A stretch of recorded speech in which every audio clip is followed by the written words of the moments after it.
During World War II, popular culture hardly existed, with the disruption of everyday lifestyle for everyone around the world.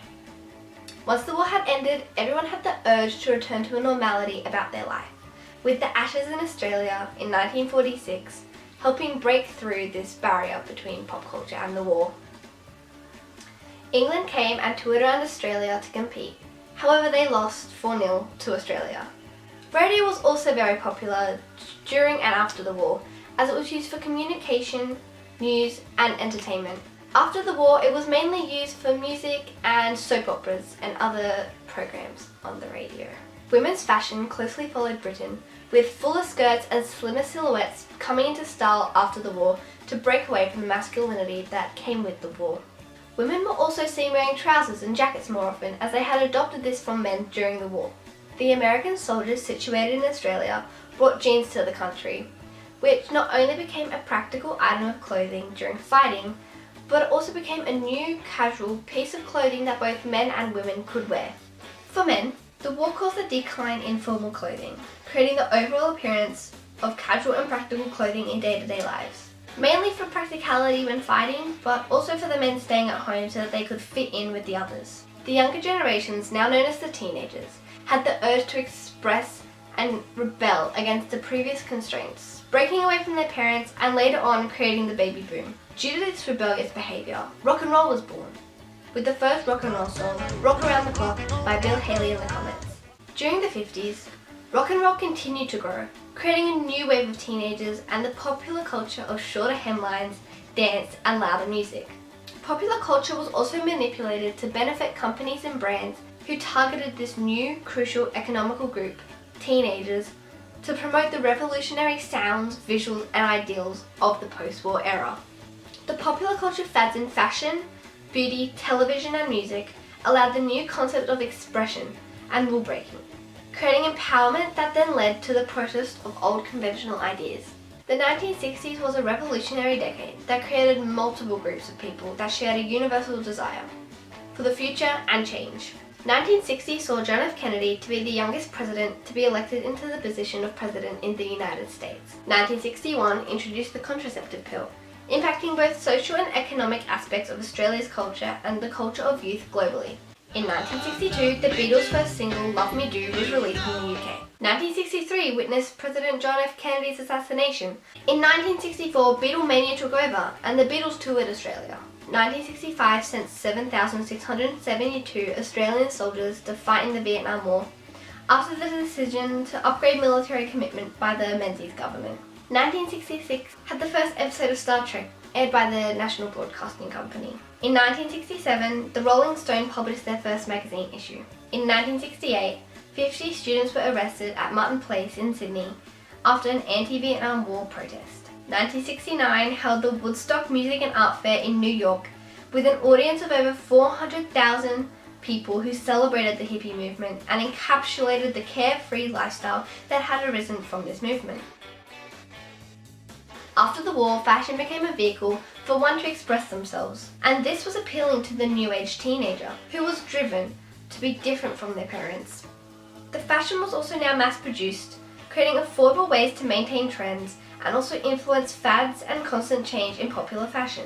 In 1965, fashion model Jean Shrimpton wore a dress with a hemline way above her knees to the Melbourne Cup. The attire was deemed inappropriate. However, this public display of such fashion inspired young girls across the world to break away from the conservative rules considering their fashion choices and the way they presented themselves. Mary Quant was a British fashion designer who expressed liberation for women of the post-war generation, creating the infamous miniskirt that soon became a worldwide sensation. Young girls across the world, including Australia, began wearing these higher hemlines and daring clothing to rebel against society's conventions and the imprisonment of the war period. 1960s mod fashion was adopted from London and was known for being the London look, as the pop music, art and fashion influences created a mod lifestyle that was focused on innovation and the new. Bold silhouettes and bright colours contrasted the conservative hues of the 50s. Britain's Leslie Hornby also known as Twiggy, was a fashion icon to young girls not only in Britain but also Australia and the rest of the world. The late 1960s saw the popularisation of the hippie movement, who believed materialistic fashion of the 60s was shallow and dissatisfying. The embrace of peace, love and freedom saw an alternative fashion to be adopted, with many styles and fabrics coming from non-Western countries such as India and Africa. Long hair was a key feature of the hippies, with the now popular jeans being conformed into bell-bottoms and being painted. The space exploration in the late 1960s inspired many fashion designers around the world to experiment with the concept of the future. The innovative use of synthetic materials such as polyester, plastic, PVC and vinyl was popular amongst the youth of the decade. Rock and roll continued from the 1950s into the 1960s. Its roots began in the African American community, slowly spreading popularity around the world, including Australia. With the emergence of surf music around 1964, surfing was adopted from California in the 60s, with the speed, danger and freedom luring in the youth of Australia.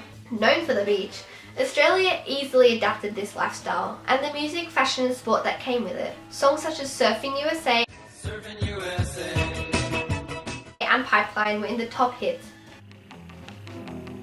not only in the United States but also in Australia. Little Patty was a 14-year-old girl who represented Australia in the surf music scene, and in 1963 she reached number 2 in the top charts, just behind the Beatles, with her song My Blonde Head is Stomping When Real Gone Surfer Boy, yeah. Following American folk music, The Seekers was an Australian band that produced an album in 1963 and began rivaling the charts with the Beatles and the Rolling Stones. They toured around the world, including the United States and the United Kingdom, and in 1967 they were the first popular music group in Australia to be awarded Australian of the Year. The Beatles adopted their name in 1960, soon releasing their first number 1 hit in 1963, For Me to You. They appeared in Australia's top charts soon after Britain, and not long after they had broken into the American charts. Something never seen or done before by any British band, and as they spread across the globe, Beatlemania truly took over. In 1964, the Beatles toured throughout Australia, visiting Adelaide, Melbourne, Sydney and Brisbane. Crowds were uncontrollable, reaching over 300,000 in Adelaide, which is a third of their population. It was also the first sign of disobeying authority, as the thousands of teenagers disregarded the police, an early sign of the mass movement that would be seen protesting against the Vietnam War later on. The widespread ownership and use of television became the way Australia connected with the rest of the world, as broadcasting news, music and programs across the globe was now a possibility. It created strong ties between Australia and America and Britain, and it allowed the social and cultural changes that would shape Australia's popular culture for the next decade. Satellite allowed the world to be brought to Australia, now allowing major pop culture events to be aired in our country. The 2000 Ashes series was broadcasted live from England. The Beatles recording of All You Need Is Love was part of the Our World broadcast, and the film version of Romeo and Juliet by Italian Franco Zeffirelli was now viewed and inspiring Australians across the country. The early 1960s saw 2 popular music programs appear on Australian television: The Bandstand on Channel 9 and 6 O'Clock Rock on the ABC.